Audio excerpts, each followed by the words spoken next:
Okay, this was our objective function. Okay, suppose this is our objective function, so our objective function should decrease in this in direction of eta. Okay, so here it is decreasing.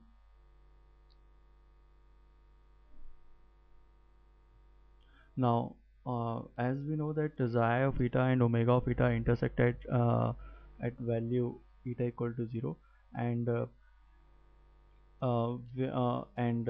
this our omega of eta should decrease in direction of q. So xi of eta and omega of eta intersect at least once. Okay, and why should they intersect is because our xi of eta and omega of eta were having equal values at eta equal to 0, and xi and this omega of eta is decreasing since our q is our descent direction, so obviously omega of eta will decrease.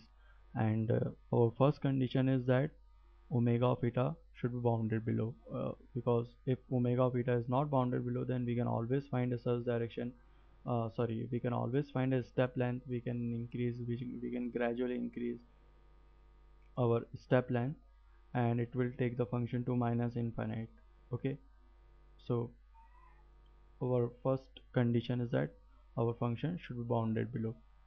Okay, and if omega of eta is bounded below, and since this xi of eta is having negative slope, so it's obvious that xi of eta and omega of eta will intersect at least once.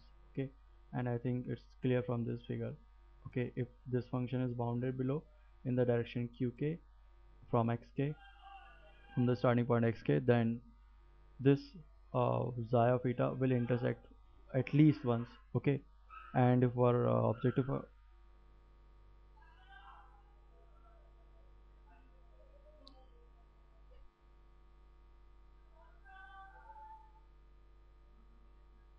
so we can see that our if this is bounded below in the direction qk, then xi of eta and omega of eta will intersect at least once. And suppose this is our omega of eta, then we can see that it is intersecting 2 or 3 times, but may but this condition is that it should intersect at least once. Okay, and if both these function intersect say at value of eta 1, then from general mean value theorem, I think you all must be knowing this theorem. So this is our mean value theorem for one dimensional function. Okay, f of a minus f of b upon a minus b is equal to f dash c. Okay, I won't discuss this theorem because you all must be knowing this theorem. Okay, so if we apply this theorem to our function omega of eta, then we can see that since omega of eta and xi of eta were intersecting at value eta equal to 0, so our point A is 0 and point B is eta 1. Since we assume that for if they intersect for at least one point, then this point is eta 1. So here is eta 1. Take the difference, so you will get minus of eta 1 is equivalent to omega dash or for eta double dash. Okay, here it is double dash. Okay, yeah, I think it's visible, and this denotes the derivative. Okay, for some eta double dash belonging to 0 to eta 1. Okay, now you can easily see partial derivative or derivative of omega with respect to eta at value eta double dash is this. So just substitute the value of omega 0 and omega of eta 1 and this omega dash, okay, at value eta double dash, and we will get this equation. Okay, okay, f of xk minus f of xk plus eta 1 times qk is equals to minus of eta 1 times del of f at xk plus eta double dash qk transpose times qk. Okay, this equation, just send minus sign and you will get this equation. Okay, so we from this equation it's easy, just take fx this side and we get this first equation. Okay, and since we know that that omega of eta 1 is equals to xi of eta 1, since it is intersecting, since this xi is intersecting omega at value eta dash, so we get this. Okay, it is by our assumption that they intersect at value eta 1. Okay, so therefore just substitute the value of omega, just substitute omega and xi at eta dash, and you will get this equation. Okay, it's easy to see. This is our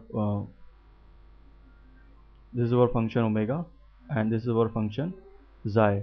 Okay, just substitute these values for eta dash. Okay, so we get this equation: f of xk plus eta dash qk is equals to f of xk plus eta 1 dash, sorry, eta 1 eta 1 times beta 1 times del of xk transpose qk. Okay, so if we solve these two equations, okay, then we get this equation. Okay, this is equation is del of f of xk plus eta double dash qk times eta double dash times qk transpose qk is equal to beta 1 times del of f of xk transpose qk. Okay, okay, as easily we can see, just from this equation these two will cancel out and we'll get this. Okay, so, and as we know that our qk is our descent direction, so del of f of xk transpose qk is negative, as well as this value, and beta 1 is positive. Okay, and we know that that is our assumption on beta 1 and beta 2 is that beta 2 should be greater than beta 1, and both belongs to 0 to 1. Okay, so if we multiply this right hand side by beta 2, we get this equation. Okay, f of del of f of xk time plus eta double dash times qk, take the transpose, times qk is equal to beta 1 times f of xk transpose qk, and since this value is negative, if we multiply it by beta 2, then we get this value. Okay, since this is negative, if we multiply it by a greater value, this value will be greater than this, and hence we get this del of f of xk plus eta double dash qk transpose times qk is greater than this value. Okay, hence it satisfy our Wolf condition. Okay, this was our Wolf condition. Okay, so it satisfies our curvature condition.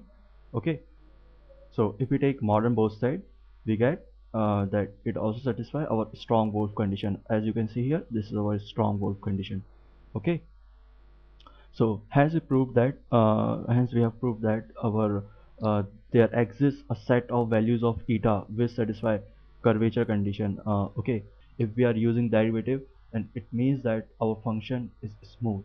Okay, so our function is smooth and continuous, then only derivative can exist. Okay, so two necessary conditions required: f should be smooth, and second is f should be bounded below in the direction qk from xk.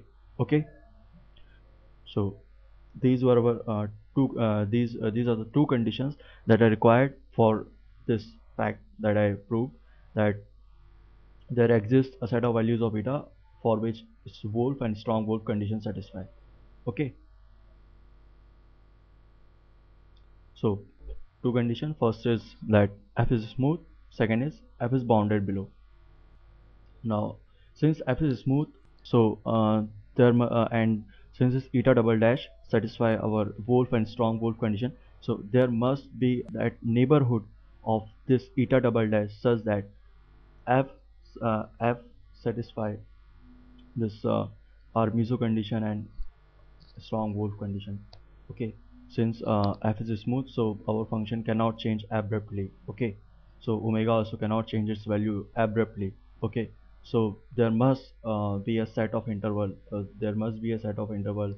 around in the neighborhood of eta double dash such that strong Wolf and Wolf condition are satisfied. Hence we can always find an interval such that Wolf and strong Wolf conditions are satisfied in this interval. Okay, so guys, that's it for the second lecture. In the next lecture, I will be discussing line search backtracking algorithm. Okay, so thank you guys.